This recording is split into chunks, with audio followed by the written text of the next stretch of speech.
저출산 고령화 현상의 심각성을 인식한 정부는 저출산 고령사회위원회를 출범시켰습니다. 저출산 고령화 문제는 우리의 미래를 불안하게 하는 새로운 도전입니다. 더 이상 미룰 수 없는 오늘의 과제입니다. 정권이 바뀌어도 중대한 국가과제로 이어졌습니다. 인구 구조는 급속하게 바뀌고 있는데 사회 경제 시스템과 인프라들은 과거의 틀에 갇혀 있다면 저출산 고령화가 몰고 올 충격을 우리 사회는 감당할 수가 없을 것입니다. 심각한 인구 위기 이 상황을 우리가 해결할 수 있는 마지막 골든 타임 이 지금이라고 생각합니다. 국가가 우리 아이들을 확실하게 책임진다는 믿음과 신뢰를 국민들께 줄 수 있어야 하는 것입니다. 매년 출산 양육 지원책은 다양해지고 예산 규모도 늘어났습니다. 지난 20년 동안 저출산 관련 예산 380조 원이 투입됐습니다. 현금성 지원도 늘어났습니다.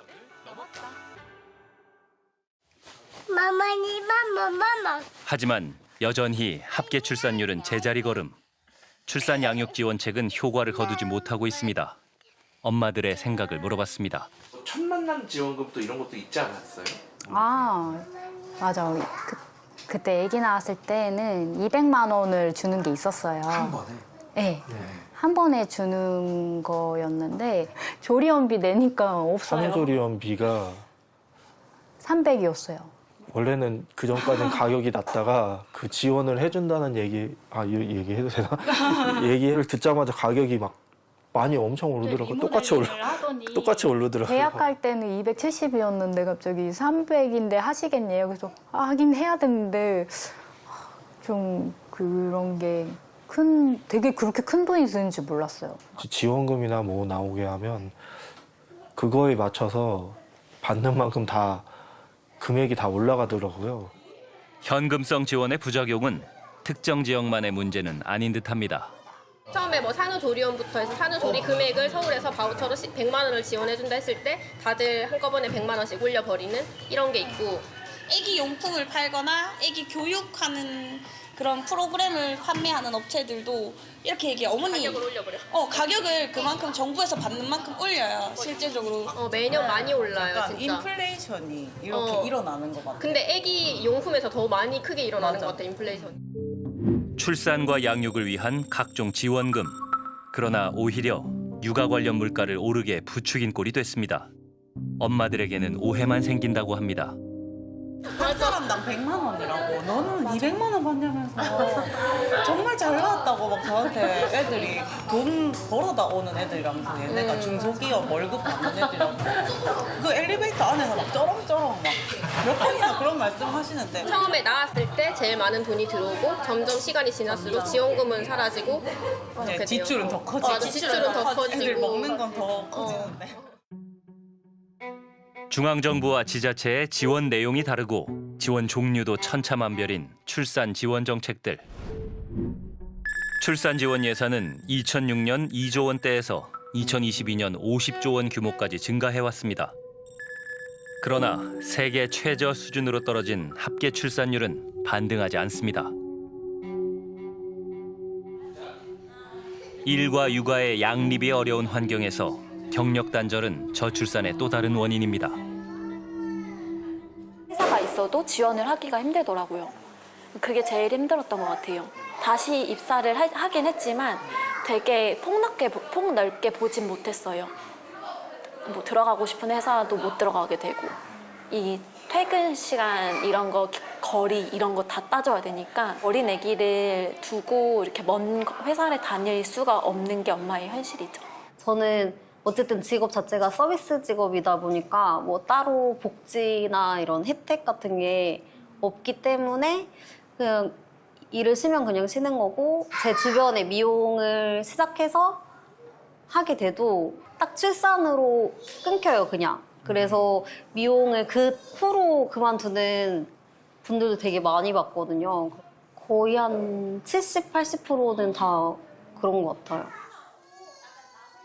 공무원인 슬비 씨는 사정이 나은 편이지만 그렇다고 고충이 없는 건 아닙니다. 부럽다는 말을 진짜 많이 들었고, 근데 저는 혜택을 많이 받는 편이지만 그래도 힘들거든요. 경제적으로든 체력적으로든 뭐든. 근데 그것조차 못 받는 사람들의 부럽다는 말을 많이 들었어요. 원래 다른 직장에 있다가 이제 결혼도 하고 아기도 키우고 하려면 여자는 공무원이 최고다. 이런 제도를 다 누리려면 공무원 해야 된다고 생각해서 택한 부분도 있거든요.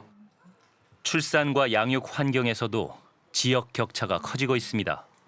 아이니네도 아이가 태어나고 이사부터 결심했다고 합니다. 또 어린이집이나 유치원 같은 것도 부족하고 초등학교도 폐교하는 그런 수준이었었고요. 경기도인데도 그렇더라고요. 그리고 제일 중요한 게 소아과가 너무 멀었어요.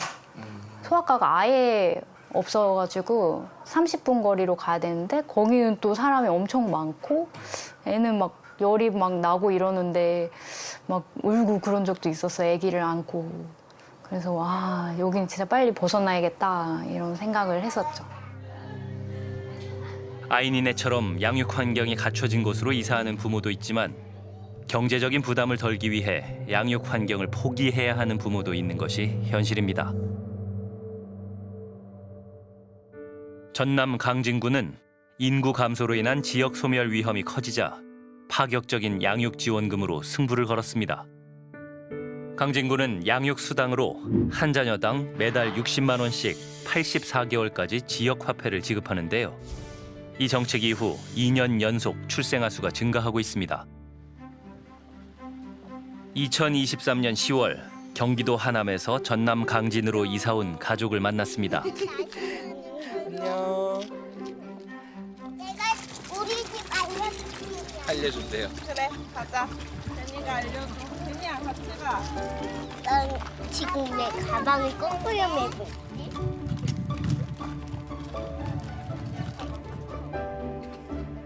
이사를 오기 전날까지도 고민이 많았다는 가족은 강진군에서 제공하는 주택 지원 혜택도 받고 있습니다.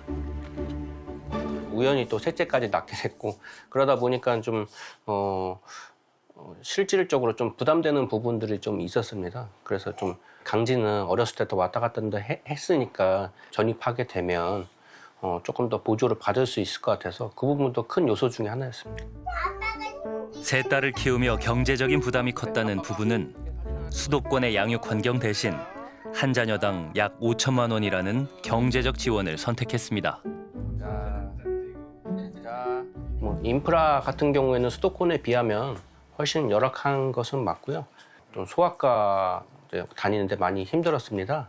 그래서 장흥이나 해남 쪽 왔다 갔다 하느라고 저랑 와이프랑 좀 고생을 많이 했고 강진에도 강진의료원이라는 게 있는데 소아과 의사가 없어요 거기에. 예, 그런 부분들은 조금 여력이 된다면 확충해주면 좋을 것 같습니다. 지역에서 자녀들을 키우기엔 아직 미흡한 여건인데요. 농어촌 지역인 이곳에서 일자리를 찾는 것도 쉽지 않다고 합니다.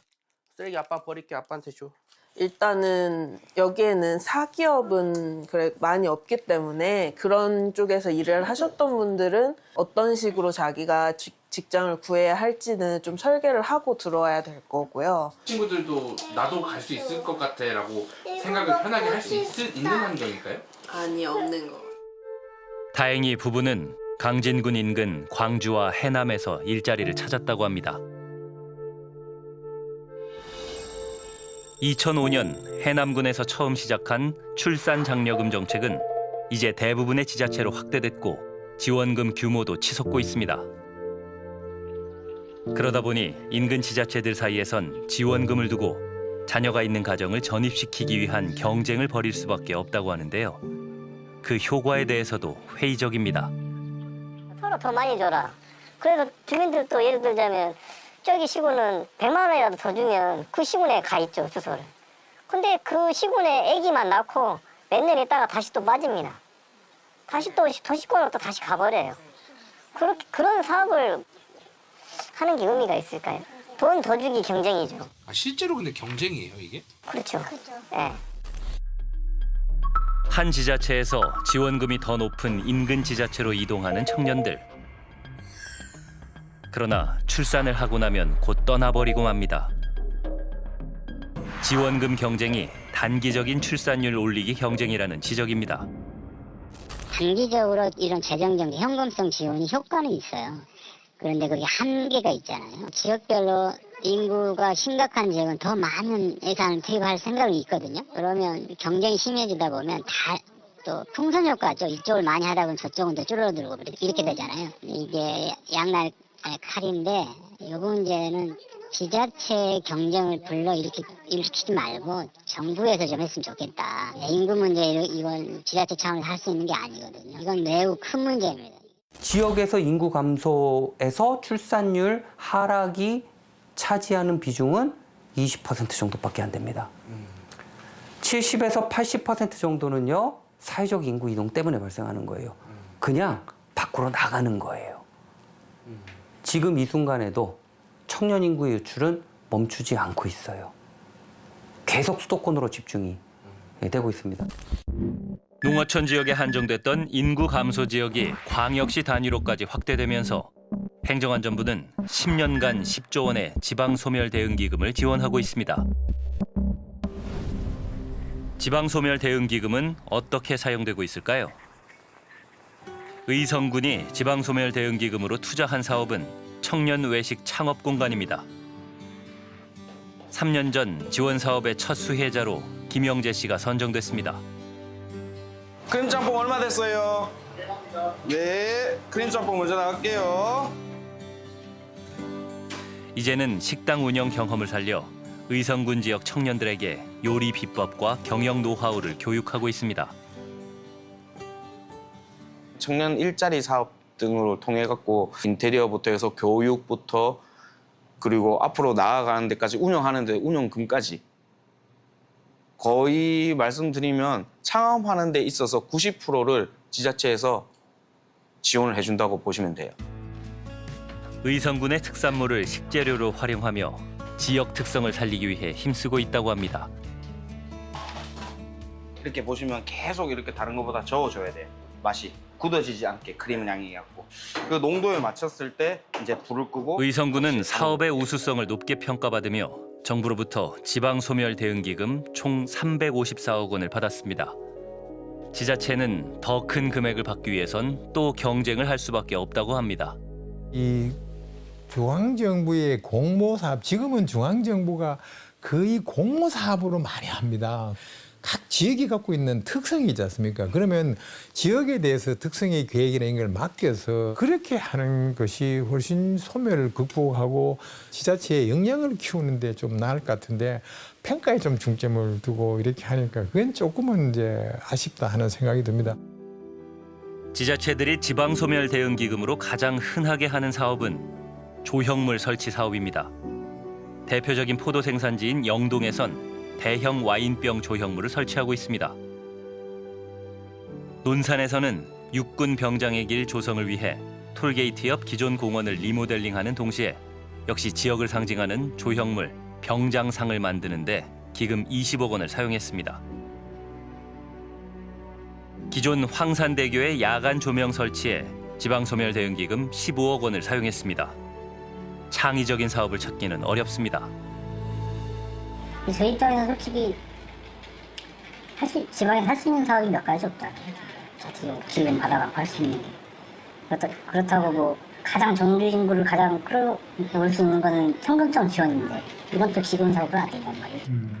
그러니까 이제 뭔가 안 되는 거 다 빼고 나서 이제 인구를 늘릴 수 있는 사업들을 찾다 보니까 이제 한정된 거예요. 사업들이. 관광, 시설 조성. 일자리를 위해서는 뭐 시설 조성 이런 식으로밖에 갈 수 없어요. 각 지자체의 지방소멸 대응 사업 내용을 살펴봤습니다.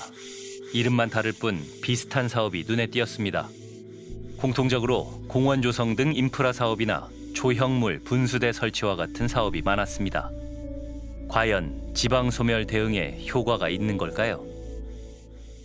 평가가 나오면은 대충 그 지자체별로 어떤 사업들을 올리고 어떤 지자체가 어떤 사업으로 잘 평가를 잘 받은지를 볼 수가 있거든요. 대략적으로 다 그 사업이 그 사업인데, 근데 이게 그 우스갯소리로 그래요. 아 이거 투자계에서 글솜씨 이거 얼마나 이게 우리한테 필요한지 잘 글로 나타내서 평가 위원들을 설득시키는 작업이구나 이렇게 얘기를 하긴 하거든요. 아 그러니까 89개 지자체가 다 비슷한 상황에서 크게 다르지 않아요. 예. 행안부로부터 매년 기금을 배분받기 위해선 짧은 시간 가시적인 성과를 내는 사업에 집중할 수밖에 없다는 것이 지자체의 입장입니다. 21년에 지방 소멸 위기 지역 발표했잖아요. 근데 우리 군 같은 경우는 97, 8년부터 그 준비를 하긴 했었어요. 근데 그때는 중앙 정부는 별로 이제 감흥이 없었는가. 예산 지원은 그때부터 주지 않았으니까 최근에 주니까 이제 적어도 10년은 봐야 되거든요. 근데 이걸 너무 단년, 2년, 3년 만에 언론으로 내놓으라. 성과를 내놔야 된다. 근데 최근에 이제 우리 이번에 당선되신 이재명 대통령님께서도 그렇게 말씀하셨죠. 부산, 북구 항로가 개설되면 부산이 중요하다. 지금 준비하면 이게 10년, 20년 이후에 성과가 나올 것이다. 소멸 대응 기금도 비슷할 거라고 생각해요. 당장 돈을 써서 성과를 내라가 아니라 장기적으로 10년 정도, 20년 정도를 내다보고 지속적으로 투입해 줘야 이게 효과가 더 확실히 보이지 않을까.